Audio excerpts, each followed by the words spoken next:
This is a GCSE Maths video on trial and improvement and solving equations doing that.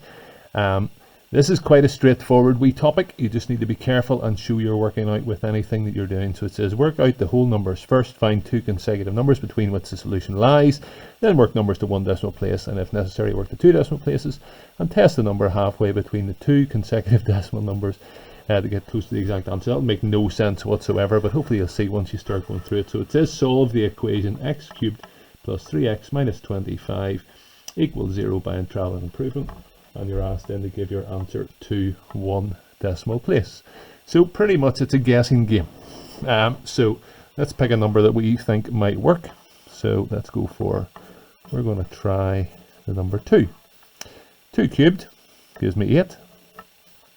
Plus 3 times 2 plus 6, take away 25, gives us minus 11. Minus 11 is smaller than 0, so that number is too small. So we're going to try something bigger. We're now going to try 3. 3 cubed is 27, plus 3 times 3 is 9, take away 25. That gives us 11. That number is bigger than 0, so that number is too big. We're asked to give our answer to one decimal place, so we'll now start going to decimal numbers. We know it's in between 2 and 3, so we're going to try then 2.5. 2.5 ends up giving us, let's see, I think if you add those together, 23.75. You can take my word for it, I've just put it into the calculator there. We get minus 1.875.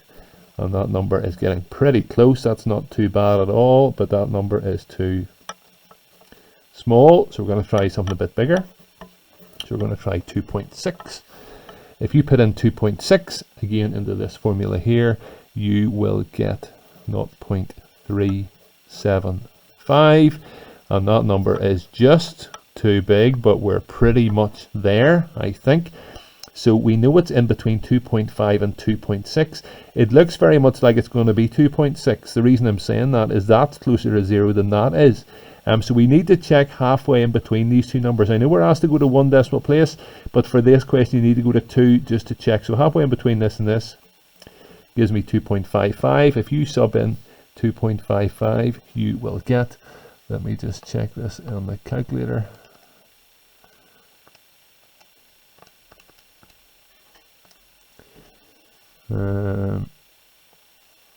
I think we get something like minus 0.769. So that definitely means our answer is on the kind of higher side then of that, if that makes sense. So our answer then correct to one decimal place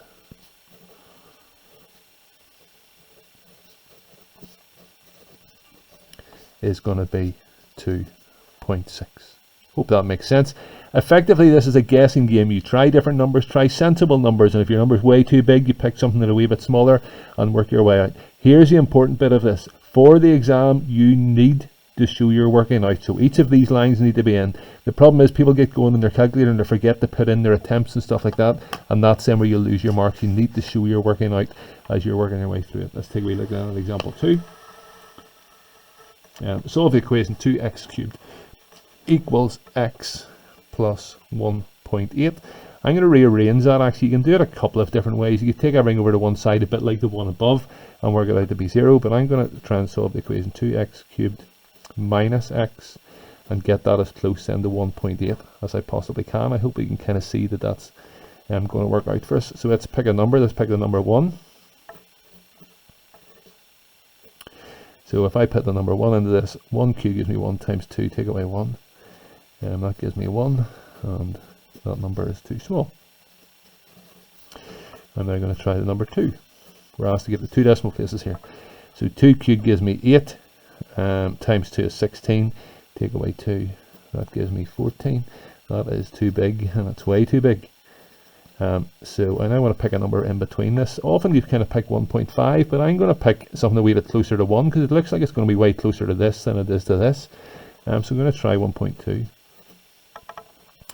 If you try 1.2, so 1.2 cubed times by 2 Let's show exactly the calculation I'm doing here. So it's 1.2 cubed, and then I times that by 2, and then I take away 1.2, and if you do that in your calculator, you will get 2.256. We want 1.8, so that number is too big.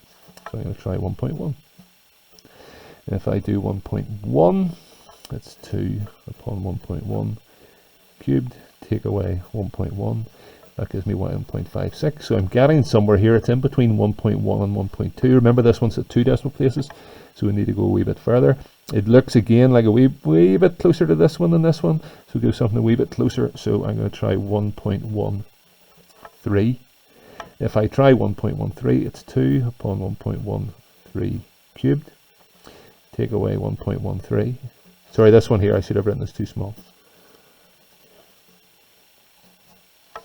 Take away 1.13. If you put that in a calculator, you get 1.755. So we're getting pretty close here. We want that one still too small. So I'm going to try the next one up. 1.14. 2 times 1.14 cubed. Take away 1.14. Put that in the calculator. I get 1.823. Effectively, that's too big, but it looks like it's going to be our answer to 2 decimal places. I hope you can kind of see that. So I guess to me, 1.8 is closer to this number than it is to this number, so I suspect it's going to be that. But for these, you always have to go to the extra decimal place, so halfway in between is 1.135. So 2 upon 1.135 cubed. Take away 1.135. That gives me 1.789. So it's on the higher side of 1.135, so it's then going to be 1.14. So my answer then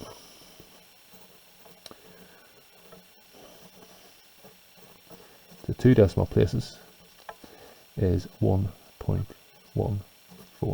As I say, just a bit of a guessing game, only it's sensible guesses. I tried 1, I got 1, quite close, tried 2, way too big. So kind of pick sensible ones and show you're working out as you're working your way through. That's trial and proof.